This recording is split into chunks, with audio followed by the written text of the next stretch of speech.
How to post the multiple reels on Instagram. Hello everyone, my name is Smile and in this video I'm going to show you how you can post the multiple reels on your Instagram. So to do that, first of all go on the Google Play Store and update the latest version of Instagram on your device so that you won't miss out any new features of Instagram. After doing so, log into your Instagram account and then tap on the post option, which is the plus icon in the square box.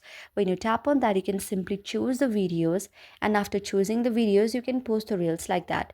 So let me say you that Instagram does not have the feature of posting multiple reels at the same time. You can post it at the same time, but it will be separated automatically. It's not like photos that you swipe up, swipe on the right side, and you will see the next reel, because Instagram does not follow this feature.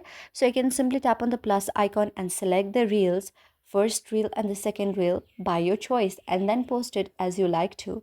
So that's how you can do it. I hope you like the video. If you like the video, then please do hit the thumbs up and subscribe button, and also comment in the comment section below. Thank you for watching.